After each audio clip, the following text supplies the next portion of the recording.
नमस्कार, आप देख रहे हैं न्यूज रूम लाइव और मैं हूं आपके साथ आशा सरमाल। चलिए न्यूज रूम लाइव की शुरुआत करेंगे बड़ी खबर के साथ ही बताते चले। लगातार आप देखिए बड़ी अपडेट जम्मू कश्मीर से सामने आ रही है, लेकिन इस बीच में अभी की ताजा अपडेट क्या कुछ है ये बताना बहुत जरूरी है। जम्मू कश्मीर के अंदर सुरक्षा बलों और आतंकियों के बीच में मुठभेड़ जारी हो गई है। श्रीनगर के हरवान इलाके में आतंकियों के साथ ये बड़ी मुठभेड़ हो रही है। इलाके में 2 से 3 आतंकवादियों के छिपे होने की खबर सामने आई और सेना ने इलाके की घेराबंदी कर सर्च ऑपरेशन शुरू कर दिया है। बड़ी अपडेट आपके सामने, जहां पर सोपोर के रामपुर जंगल में ये बड़ा एनकाउंटर शुरू हो गया है और सेना ने एक आतंकवादी को फिलहाल यहां पर मार गिराया है। श्रीनगर के हरवान इलाके के अंदर आज सुबह ही सुरक्षा बलों ने पूरी तरह से मोर्चा कुनाल खोल लिया है। बिल्कुल, लगातार तो दोहरी चुनौतियों का सामना इस वक्त भारतीय सेना कर रही है। एक तरफ श्रीनगर के हरवान इलाके में मुठभेड़ चल रही है, दूसरी तरफ हमने देखा था कि किस तरह से सोपोर के रामपुर इलाके में भी एक आतंकी को ढेर किया गया और वहां पर भी 2 से 3 और आतंकियों की छिपे होने की आशंका नजर आई है। लिहाजा श्रीनगर के हरवान इलाके में आतंकियों के साथ मुठभेड़ चल रही है, वहां पर 2 से 3 आतंकियों के छिपे होने की आशंका नजर आई है। दूसरी तरफ सोपोर के रामपुर जंगल में भी एनकाउंटर हुआ है, वहां पर एक आतंकी ढेर किया गया है, जबकि 1 से 2 और आतंकियों की शिनाख्त करने के लिए सेना ने वहां पर डेरा डाला हुआ है। नवंबर से लेकर अब तक 8 आतंकी ढेर किए गए हैं। हर महीने हर सप्ताह लगातार जैसे जैसे हम देख रहे हैं पिछले कुछ समय के दरमियान, चाहे कश्मीर का प्रोविंस हो या फिर जम्मू का प्रोविंस हो, रह रहकर जो आतंकी है वो सेना के सामने एक बड़ी चुनौती पेश करते हैं। लेकिन सेना भी लगातार मोर्चा संभालते हुए हर एक उस नापाक कोशिश को नेस्ता नाबूद कर देती है जो जम्मू कश्मीर की शांति को भंग करने का प्रयास कर रहा है। बहरहाल इस वक्त एक बड़ी खबर, जहां पर जम्मू कश्मीर के श्रीनगर के हरवान इलाके में आतंकियों के साथ एक तरफ आतंकियों के साथ सेना की मुठभेड़ चल रही है।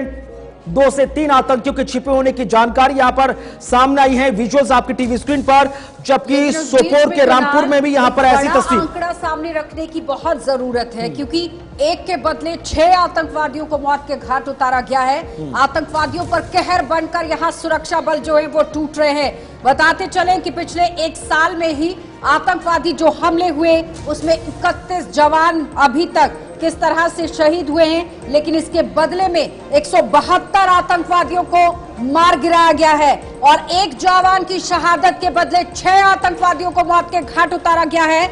और जम्मू कश्मीर में आपने देखा जिस तरह से लगातार सर्च ऑपरेशन और आतंकवादियों के खिलाफ कड़ा मुकाबला करती हुई सुरक्षा बल यहां पर ग्राउंड जीरो पर भी डटे हुए थे, लेकिन फिलहाल 3 आतंकवादियों के छिपे होने की आशंका यहां पर थी। लेकिन उस बीच में दाचिगाम और निषाद के ऊपरी इलाकों को जोड़ने वाला जो इलाका है जंगल से भरा हुआ है। सुबह 9 बजे ही यहां पर मुठभेड़ जारी हो गई थी और कश्मीर जोन पुलिस के मुताबिक अगर बात की जाए तो पुलिस ने इलाके में ज्वाइंट सर्च ऑपरेशन शुरू किया था और इसके बाद आतंकियों ने फायरिंग खोल दी और उसके बाद जो जवाबी कार्रवाई हुई है वो सबके सामने है, क्योंकि फिलहाल एनकाउंटर लगातार वहां पर जारी है। सुरक्षा बल और आतंकियों के बीच में पिछले 15 घंटों से यह मुठभेड़ जारी हुई है। नवंबर महीने की बात करें तो 10 दिन में यह 7वां एनकाउंटर है जो अब तक 8 आतंकी यहां पर मारे गए। बिल्कुल, तो 15 घंटे के अंदर दूसरी मुठभेड़। इमरान नाइक इस वक्त हमारे साथ ग्राउंड जीरो से जुड़ रहे हैं। इमरान, ताजा जानकारी साझा करें।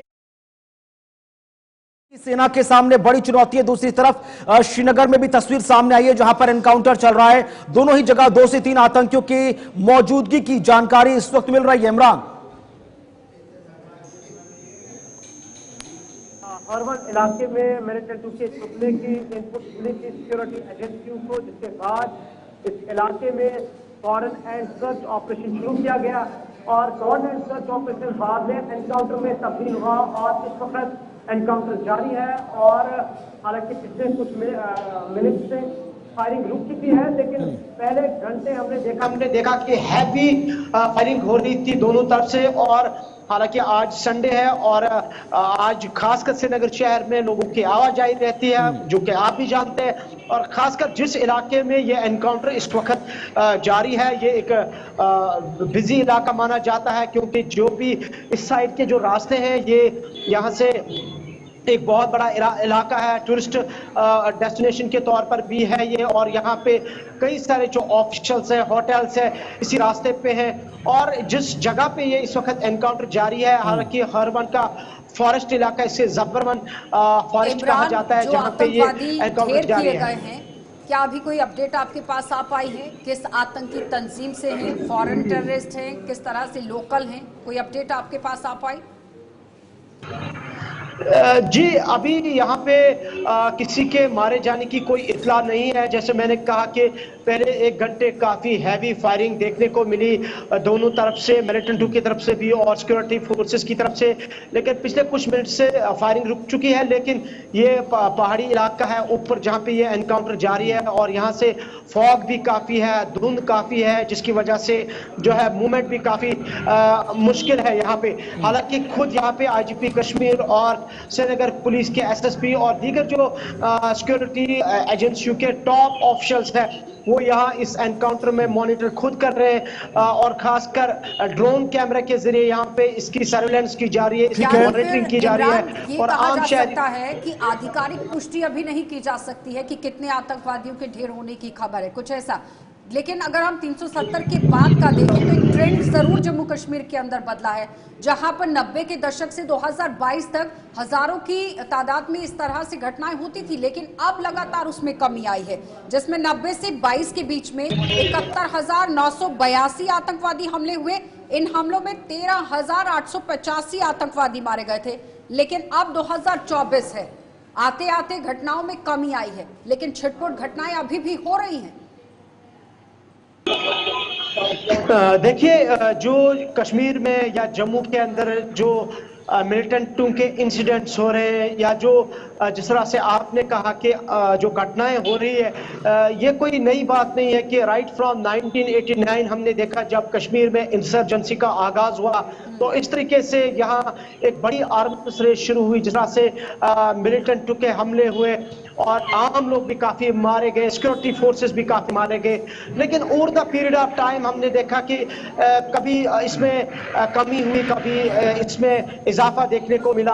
और 2019 की जो आपने बात की उसके बाद जिस तरह से एंटी मिलिटेंसी ऑपरेशंस को ज्यादा तेज किया गया और खासकर जो लोकल मिलिटेंट्स थे यहाँ पे उनको यहाँ पे मारा गया, जो कश्मीर वैली से ही ज्यादातर ताल्लुक रखते थे या जम्मू से ताल्लुक रखते थे। लेकिन पिछले कुछ जी चलिए, बहुत बहुत शुक्रिया इमरान आपका हमारे साथ लाइव जुड़ने के लिए, इस खबर पर विस्तार से जानकारी साझा करने के लिए। आगे बढ़ रहे बात करें महाराष्ट्र की। महाराष्ट्र विधानसभा चुनाव के लिए भारतीय जनता पार्टी ने अपना इलेक्शन मैनिफेस्टो जारी कर दिया है और गृह मंत्री अमित शाह इस वक्त मुंबई में जो बीजेपी कार्यालय है वहां पर इलेक्शन मैनिफेस्टो को लेकर कुछ बड़ी बातें कर रहे हैं, जहां पर जरूरतमंदों के लिए भोजन के साथ साथ अन्य व्यवस्थाएं हैं। महिलाओं को हर महीने 2100 रुपए देने की व्यवस्था भी चुनावी वादे के तौर पर बीजेपी ने आम जनता के सामने रखी है। इसके साथ ही किसानों की कर्ज माफी का जो वादा है वो भी भारतीय जनता पार्टी की तरफ से कहा गया है। इसके साथ जानकारी यह भी मिल रही है कि बीजेपी ने वृद्धा पेंशन योजना 1500 से बढ़ाकर 2100 रुपए करने की बात कही है। गृह मंत्री अमित शाह टीवी स्क्रीन पर। एक प्रकार से कई युगों से हर क्षेत्र में देश का नेतृत्व कर रहा है।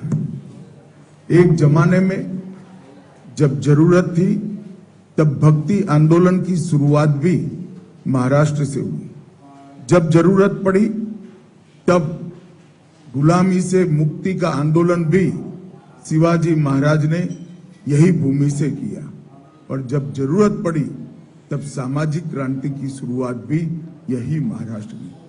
और ये महाराष्ट्र की पूरी जनता के आकांक्षाओं का प्रतिबिंब आज हमारे इस संकल्प पत्र के अंदर दिखाई पड़ता है।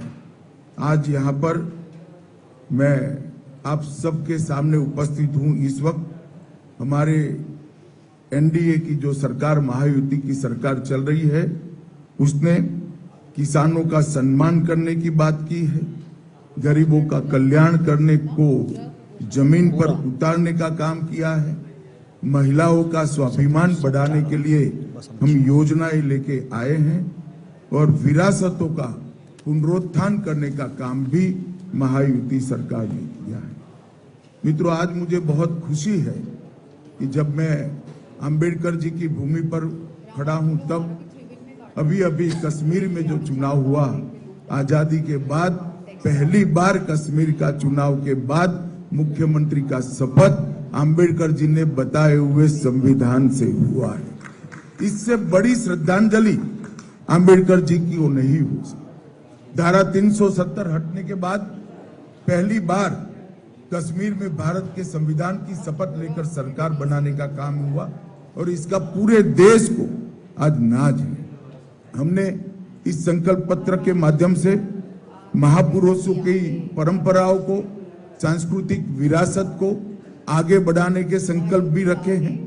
अराजकता फैलाकर विकास के नाम पर प्रगतियां है विफल राज देने वालों की विफलताओं से बोध लेते हुए मजबूत, समृद्ध और सुरक्षित महाराष्ट्र कैसे हो, इसका भी इसके अंदर आपको योजना दिखाई पड़ेगी।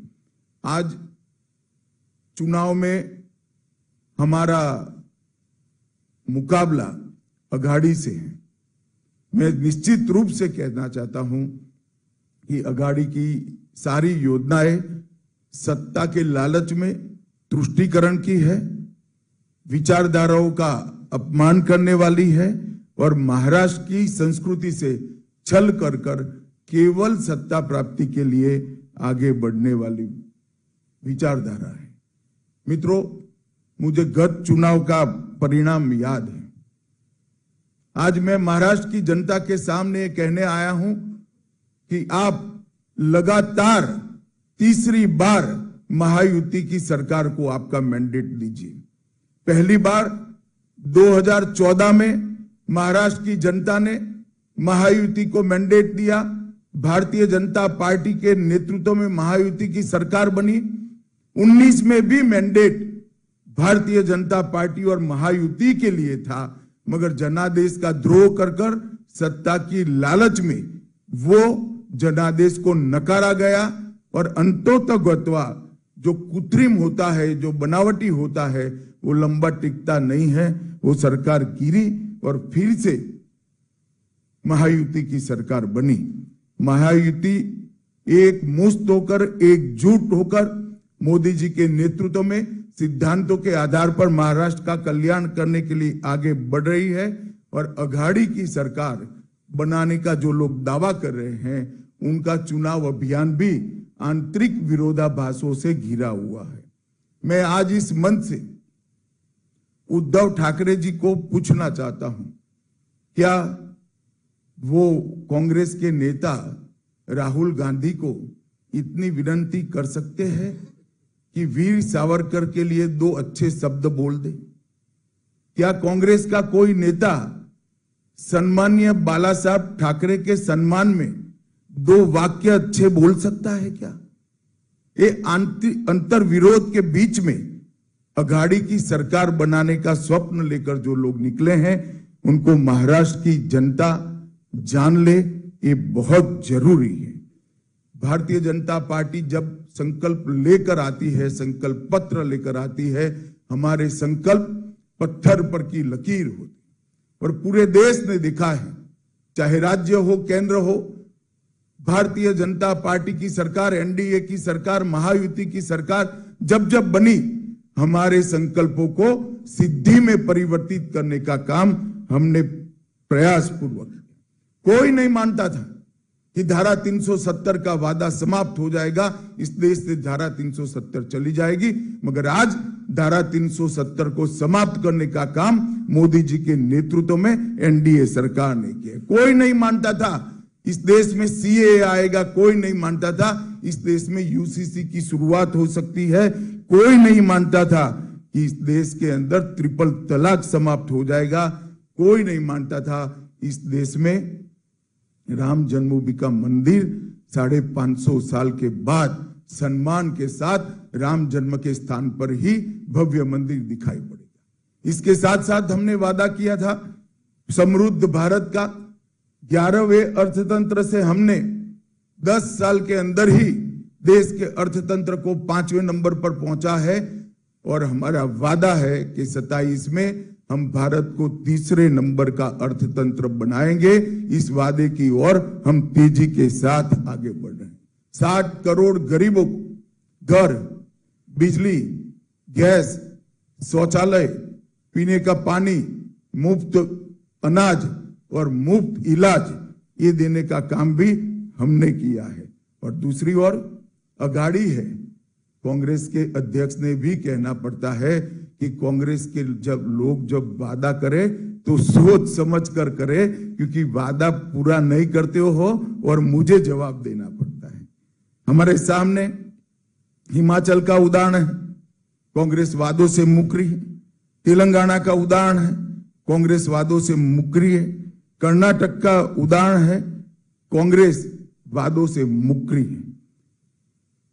ये अघाड़ी के वादों के विश्वसनीयता पाताल से नीचे गई है और युति के वादों पर पूरे देश की जनता को भरोसा है, भारत की जनता को भी भरोसा है। और इंतहा तो तब होती है कि जिस संविधान की प्रति को लेकर राहुल जी संसद में संसद सदस्य की शपथ लिए, जिस संविधान को लहराकर बाबा साहब आंबेडकर के संकल्पों की याद दिलाई, जब किसी प्रेस के मित्र ने वो संविधान की प्रति को खोल कर देखा तो पूरा कोरा था, एक अक्षर भी नहीं लिखा। इससे बड़ा अपमान भारत के संविधान का भारत की 76 साल की आजादी में कभी नहीं हुआ। न केवल ये भारत के संविधान की अपमान है, भारत की संविधान सभा और बाबा साहेब आंबेडकर का भी अपमान करने का काम एक कांग्रेस पार्टी ने किया। और अभी अभी मैंने अखबारों में देखा, दस्तावेज भी देखा है, उलेमाओं की कॉन्फ्रेंस ने, उलेमाओं की एक संस्था ने मांग की कि माइनॉरिटी को आरक्षण दिया जाए और कांग्रेस के अध्यक्ष नाना पटोले जी ने इस मांग को स्वीकार करने का पत्र, एक्नॉलेजमेंट एक दिया है। मैं महाराष्ट्र की जनता को पूछना चाहता हूं, क्या कांग्रेस पार्टी के ये मंसूबे के साथ आप सहमत हैं क्या? एसटी, एससी, ओबीसी, दलितों का, आदिवासियों का और पिछड़ों का आरक्षण लेकर मुस्लिमों को देने के पक्ष में महाराष्ट्र की जनता है क्या? हमारा संविधान धर्म के आधार पर आरक्षण के पक्ष में नहीं। हमारे संविधान में किसी भी प्रकार का आरक्षण धर्म के आधार पर नहीं हो। और ये कांग्रेस ने सत्ता में आने से पहले ही वादा कर दिया है। मैं महाराष्ट्र की जनता को आगाह करना चाहता हूं कि आपको इस बात को संज्ञान में रखना चाहिए। मैं आज उद्धव ठाकरे को भी कुछ याद कराने आया हूं। उद्धव जी, आप कहां बैठिएगा इसका फैसला आपको ही करना है, हम नहीं कर सकते। आपको ही करना चाहिए, आपने ही करा है, मगर कहां बैठे हो वो जगह मैं जरूर याद कराना चाहता हूं। आप 370 हटाने के विरोध करने वालों के साथ बैठे, आप राम जन्मभूमि के निर्माण का विरोध करने वालों के साथ बैठे हो, आप सावरकर जी के लिए अपशब्द कहने वालों के साथ बैठे हो, आप संभाजी नगर नाम का विरोध करने वालों के साथ बैठे हो, सीएए और यूसीसी लाने का विरोध करने वालों के साथ बैठे हो, और आप वक्फ बोर्ड के अंदर आने वाले सुधारों के बिल का विरोध करने वालों के साथ बैठे हो। मित्रों, मैं आज इस प्रेस वार्ता के माध्यम से महाराष्ट्र की जनता को बताना चाहता हूं, मोदी जी वक्फ बोर्ड में सुधार का एक बिल लेकर संसद में आए हैं और अभी अभी जो वक्फ बोर्ड का कानून जो कांग्रेस के राज में 2013 में अमेंड हुआ, इसका परिणाम देखिए। कर्नाटक के गांव वक्फ के कानून के तहत वक्फ की संपत्ति घोषित कर दी। किसानों की भूमि, लोगों के घर, यहां तक कि मंदिर भी वक्फ की संपत्ति घोषित कर दिए गए। और उस कानून को उचित बदलाव के लिए जब हम लेकर आए हैं तो उसका भी ये अघाड़ी के लोग विरोध कर रहे हैं। मैं महाराष्ट्र की जनता को ये कहना चाहता हूं कि वक्फ के कानून के बदलाव का विरोध का मतलब है कि आने वाले दिनों में यहां पर भी वक्फ बोर्ड आपकी संपत्तियों को इसी प्रकार से घोषित कर सकता है। मित्रों, देवेंद्र जी ने संकल्प पत्र की प्रमुख बातें बताई हैं, परंतु मैं इतना बताना चाहता हूं कि डबल इंजन की सरकार ने करीब करीब 10 साल के अंदर महाराष्ट्र के विकास के लिए ढेर सारे काम किए हैं। आज मैं इस मंच से शरद पवार जी को पूछना चाहता हूं, 10 साल तक आप यूपीए की सरकार में मंत्री थे। 2004 से 14 महाराष्ट्र के विकास के लिए क्या किया, वो महाराष्ट्र की जनता को आपको बताना चाहिए। 10 साल में यूपीए की सरकार ने, एक प्रकार से अघाड़ी की सरकार ने, महाराष्ट्र को सिर्फ 1,91,384 करोड़ रुपए, और नरेंद्र मोदी सरकार ने 14 से 24 तक 10,15,890 करोड़ रुपया दिया। एक और करीब करीब 2 लाख करोड़ रुपया, और मोदी जी ने 10 लाख करोड़ रुपया दिया। मैं अघाड़ी के मित्र को पूछना चाहता हूं, आपका हिसाब आप महाराष्ट्र की जनता के सामने रखेंगे क्या? 10 साल तक महाराष्ट्र को कितना अन्याय हुआ, जबकि उस वक्त भी ऊपर और नीचे दोनों जगह आपकी सरकार थी। और 10 साल में हमने 10 लाख करोड़ रुपया दिया, जब दोनों जगह एनडीए की सरकार थी। ये अंतर है महायुति और अघाड़ी के बीच में। हमने सिंचाई नेटवर्क को नीलवड़े बांध, गोसीखुर्द, टेम्बू और जलयुक्त शिवार, जो देवेंद्र जी जब मुख्यमंत्री थे तब योजना लाए थे, इससे महाराष्ट्र की भूमि को सिंचन क्षेत्र के अंदर 30% की बढ़ोतरी करने का काम हमारी यूपी सरकार ने किया। नदियों को जोड़ने के हेतु नारपार, दमनगंगा, गोदावरी और वैतरणा का विकास करने का काम भी हमने किया। 11 वंदे भारत ट्रेन चालू हो गई, 128 रेलवे स्टेशनों का अपग्रेडेशन हो रहा है। मुंबई, पुणे और नागपुर में मेट्रो का विस्तार हुआ। शिरडी और सिंगदुर्ग में नए हवाई अड्डे और टर्मिनल बने। 13,000 करोड़ से मरीन ड्राइव से बांद्रा वर्ली से सीलिंग जोड़ने वाले मुंबई कोस्टल रोड का निर्माण पूरा हुआ।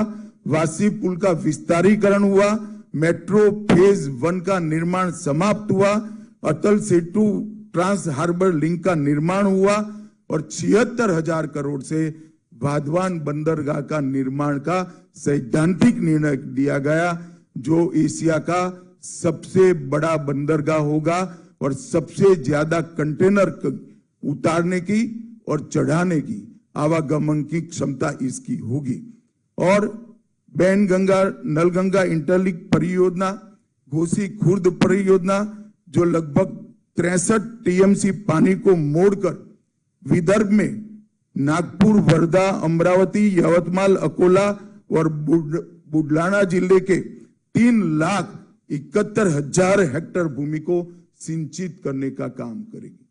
इससे विदर्भ की प्यासी धरती को इस वक्त आप सुन रहे थे, जहां पर भारतीय जनता पार्टी के मुंबई कार्यालय से गृह मंत्री अमित शाह इलेक्शन मैनिफेस्टो जारी करते हुए बीजेपी ने अपना संकल्प पत्र जारी कर दिया। और इस संकल्प पत्र में जरूरतमंद लोगों के लिए आश्रय के साथ साथ भोजन की व्यवस्था, वृद्धावस्था पेंशन को 1,500 से 2,100 करने का वादा, 5 साल में 25 लाख रोजगार का वादा बीजेपी ने किया है। साथ ही साथ किसानों की कर्ज माफी का ऐलान भी भारतीय जनता पार्टी ने अपने इलेक्शन मैनिफेस्टो में कर दिया।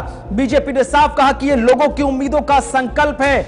बीजेपी जो संकल्प लेकर आती है वो पत्थर पर खींची हुई लकीर की तरह होती है। हम जो संकल्प लेते हैं वो सिद्धि में तब्दील होता है।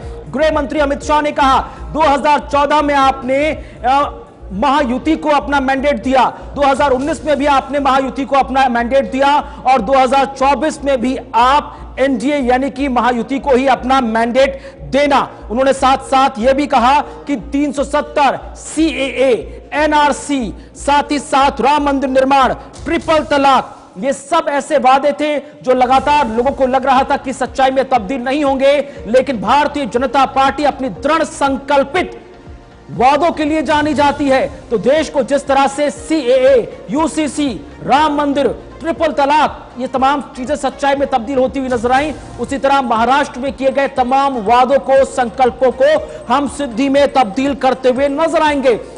इसी के साथ गृह मंत्री अमित शाह ने उलेमाओं के द्वारा दिए गए एनसीपी व कांग्रेस को पत्र पर भी निशाना साधा। उन्होंने साफ कहा कि कांग्रेस अलायंस, इंडिया अलायंस या महाविकास अघाड़ी जो आदिवासी हैं, जो दलित हैं, जो अल्पसंख्यक समाज के लोग हैं, उनके हक को काट के 10% आरक्षण मुस्लिमों को देना चाहते हैं। धर्म के आधार पर पुलिस भर्ती की व्यवस्था मुस्लिमों के लिए करना चाहते हैं। साथ ही साथ गृह मंत्री अमित शाह ने राहुल गांधी पर भी निशाना साधा। उन्होंने कहा कि राहुल गांधी में अगर जरा सी भी हिम्मत है तो 2 शब्द वीर सावरकर के लिए भी बोल के दिखाएं।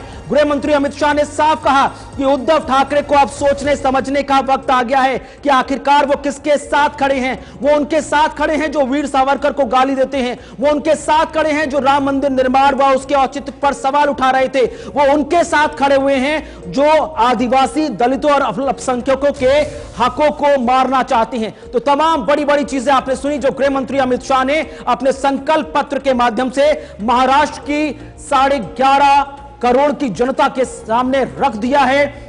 बड़े बड़े वादे हैं, बड़े बड़े वादों के बीच जो महाविकास अघाड़ी है उसको सवालों के कटघरे में भी खड़ा कर दिया। आशा, तो फिलहाल महाराष्ट्र के अंदर 1.3 करोड़ जनसंख्या, लेकिन ज्यादातर फोकस मुस्लिम वोटर्स पर यहां महाविकास अघाड़ी की तरफ से किया गया है।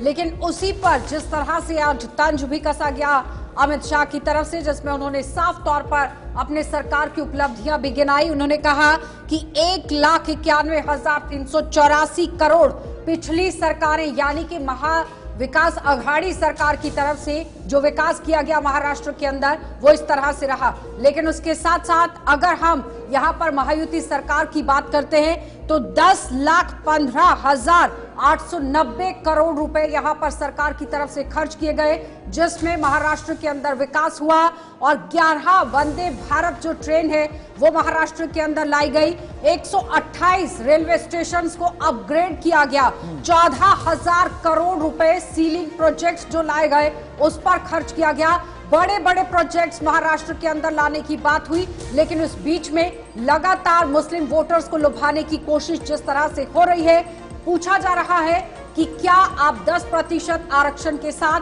उलेमाओं के साथ जाना चाहेंगे या नहीं, क्योंकि एक बड़ा बयान जो है उलेमाओं की तरफ से भी सामने रखा गया कि जो भी आरक्षण यहां पर देगा वो उसी के पास जाने वाले हैं। लगातार मुस्लिम वोटर्स को लुभाने की कोशिश, लेकिन इस बार महाराष्ट्र के अंदर जातीय समीकरण यहां पर बनने वाला है, जिसको मद्देनजर रखते हुए हर एक पार्टी काम करने की कोशिश कर रही है। फिलहाल संकल्प पत्र आज जारी कर दिया गया है, जिसमें महिला, युवा, गरीब और साथ ही साथ यहाँ किसानों पर फोकस किया गया है कि युवाओं के रोजगार को लेकर काम होगा, महिलाओं की सुरक्षा को लेकर काम होगा, उसके साथ साथ किसानों की कर्ज माफी पर काम होगा। और साथ ही ये बताते चले कि लगातार जिस तरह से फोकस कर ही इस पूरे संकल्प पत्र को बनाया गया है, तो विश्वास जिताना बहुत जरूरी था कि भारतीय जनता पार्टी 3 अहम मुद्दों को लेकर पूरे देश के अंदर काम कर रही है, जिसमें लगातार यहां पर आपने देखा कि राम मंदिर का मुद्दा, 370 का मुद्दा और पूरे देश के अंदर यूसीसी लागू करने का मुद्दा था। अमित शाह महाराष्ट्र के अंदर चुनावी रैलियां भी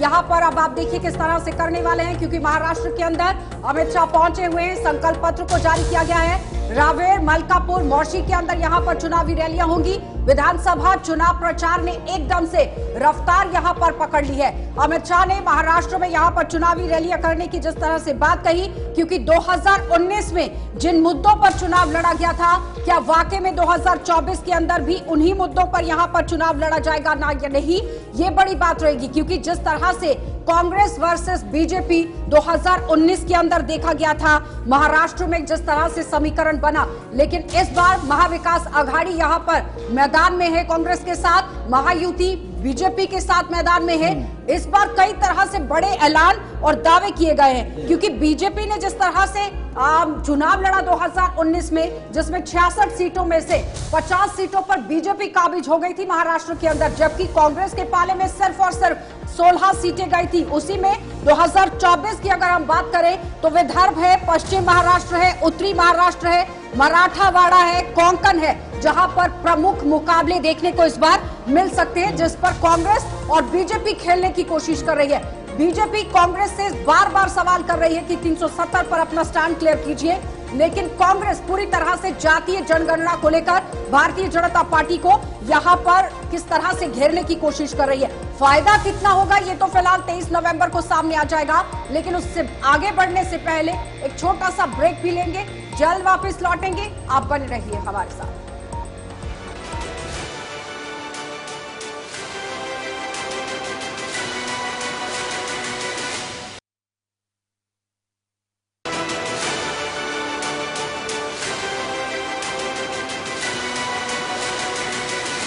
स्वागत है आपका ब्रेक के बाद। तो न्यूज रूम लाइव में अब आगे बढ़ रहे हैं, रुक कर रहे हैं अगली बड़ी खबर की तरफ। लगातार चुनाव प्रचार को लेकर नेताओं के रैलियों का सिलसिला जारी है। झारखंड की विधानसभा की बात करें, 2 चरणों में होने वाले विधानसभा चुनाव को लेकर आज बीजेपी के फायरब्रांड नेता प्रधानमंत्री नरेंद्र मोदी कमान संभालते नजर आएंगे। बोकारो और गुमला में पीएम नरेंद्र मोदी की बड़ी जनसभा है। साथ ही साथ शाम 5:15 पर प्रधानमंत्री नरेंद्र मोदी का रांची में भव्य रोड शो भी होगा।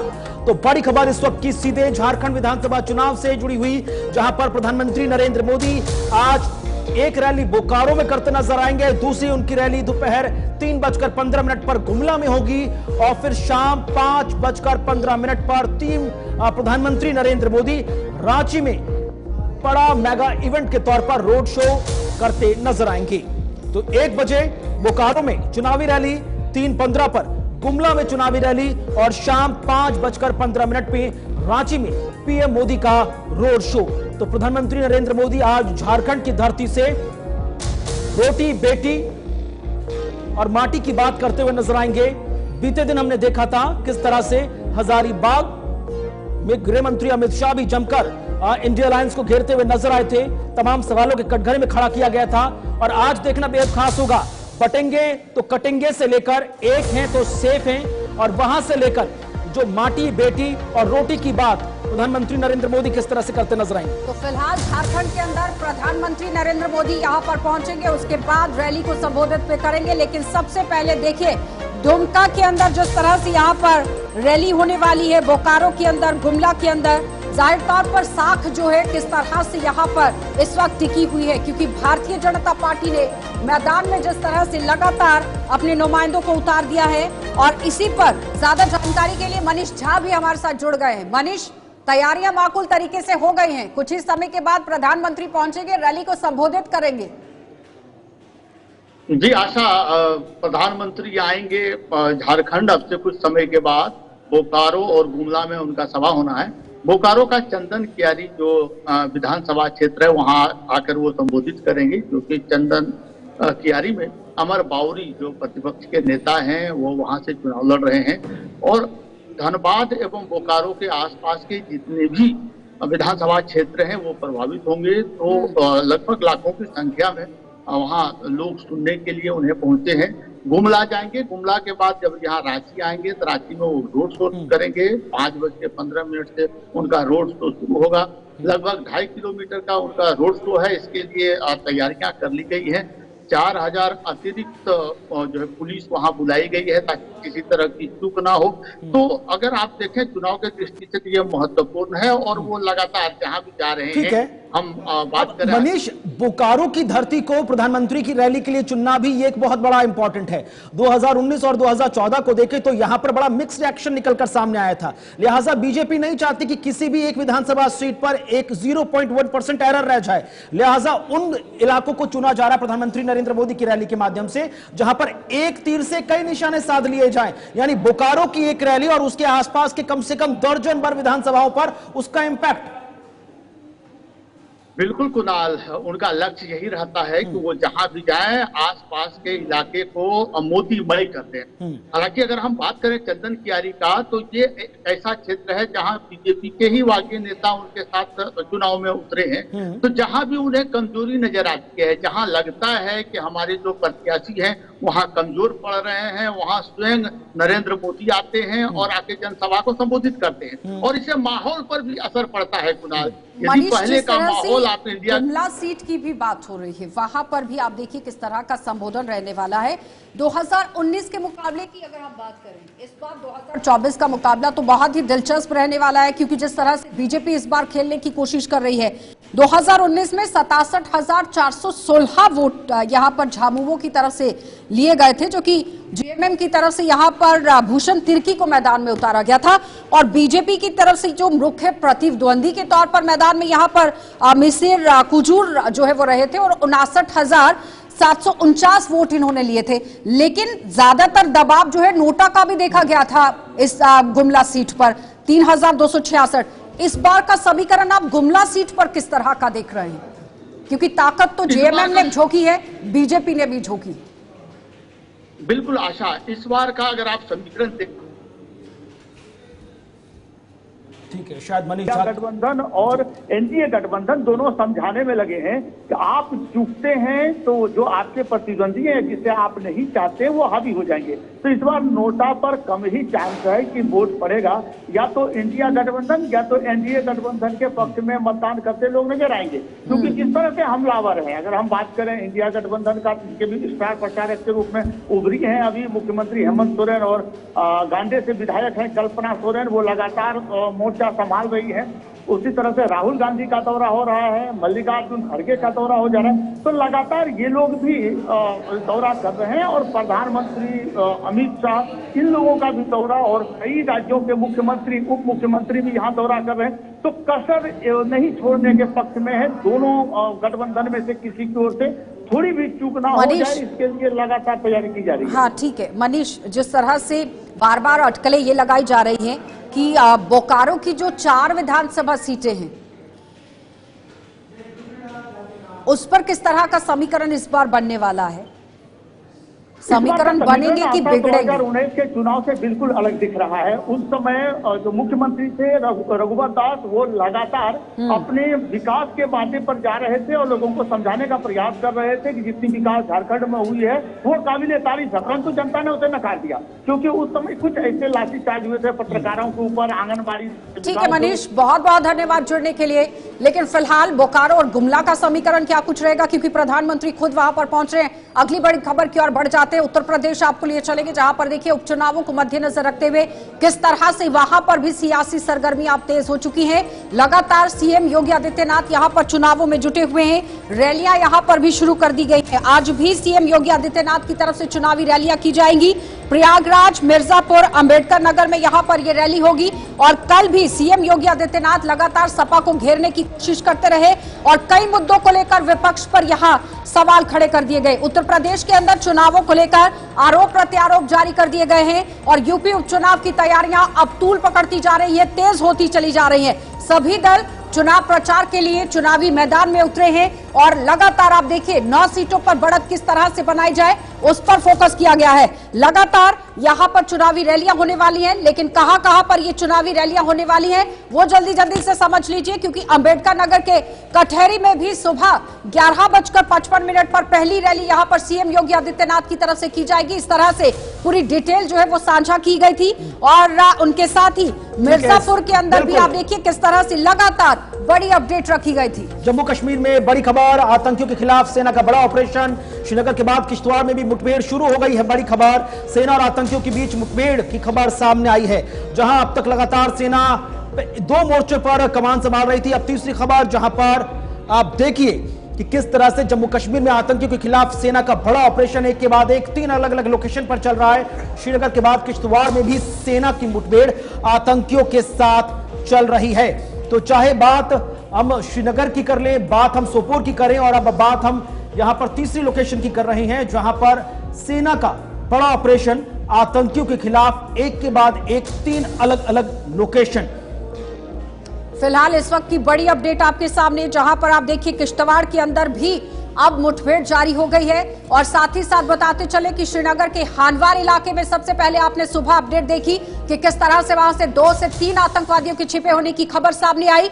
उससे पहले बारामूला के सोपोर के रामपुर इलाके के अंदर रात में ही एनकाउंटर शुरू हो गया था, जहां पर आतंकवादी के मारे जाने की भी खबर सामने आई। लेकिन फिलहाल श्रीनगर के अंदर एनकाउंटर, अब किश्तवाड़ के अंदर भी एनकाउंटर एक बार फिर से शुरू हो गया है। इससे पहले भी किश्तवाड़ के अंदर लगातार कश्मीर कि अगर हम बात करें तो इस तरह से घटनाएं देखने को मिल रही है। लेकिन ये कोई पहला मामला नहीं है कि किश्तवाड़ के अंदर सामने आया हो। इससे पहले भी किश्तवाड़ में आतंकी हमला हुआ है। गांव रक्षा समिति यानी कि बीडीजी के साथ आपने देखा किस तरह से यहाँ पर एक घटना को अंजाम दिया गया। लेकिन फिलहाल ये बताते चले कि यहाँ पर अब पूरे इलाके को कॉर्डन ऑफ कर लिया गया है। किश्तवाड़ के अंदर भी लगातार मुठभेड़ जारी है। सोपोर के अंदर कल से ही मुठभेड़ जारी है और इस बीच में श्रीनगर के भी इलाके के अंदर हानवार इलाके की बात करें तो वहां पर भी आतंकियों ने अपना मोर्चा किस तरह से खोला, लेकिन नेस्तनाबूद करने के लिए पूरी तरह से सुरक्षा बल डटे हुए हैं। और उसके साथ साथ यहां पर आप देखिए जिस तरह से किश्तवाड़ के अंदर की अब घटना सामने आ रही है, अब खंगालना ये बहुत जरूरी है कि आखिर किश्तवाड़ के कौन से वाले इलाके के अंदर ये मुठभेड़ शुरू हो गई है,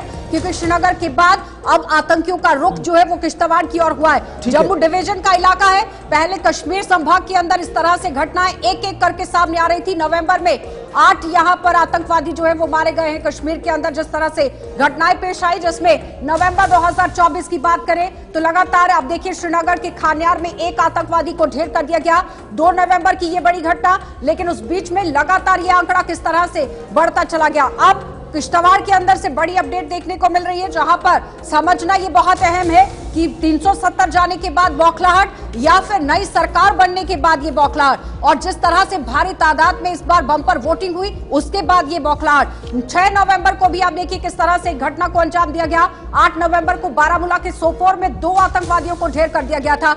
8 नवंबर को ही बारामूला के जिस तरह से सोपोर में ये बड़ी घटना होती है, उसके बाद एक एक घटना जो है वो लगातार बढ़ती चली गई, क्योंकि आज 9 नवंबर है और 9 नवंबर को भी बारामूला के अंदर आप देखिए किस तरह से बड़ी घटना को अंजाम देने की कोशिश, जिसमें एक फॉरेन टेररिस्ट को मारने की खबर भी सामने आई थी। लेकिन फिलहाल आपने देखा संवाददाता की तरफ से श्रीनगर में हानवार इलाके के अंदर जो मुठभेड़ चल रही थी वहां पर यह बताया गया कि 2 से 3 आतंकवादी छिपे हुए हैं, लेकिन अभी तक आधिकारिक पुष्टि उस पर नहीं की गई है कि कौन सी तंजीम से ताल्लुक रखता है, कितने लोग वहां पर इस वक्त मौजूद हैं।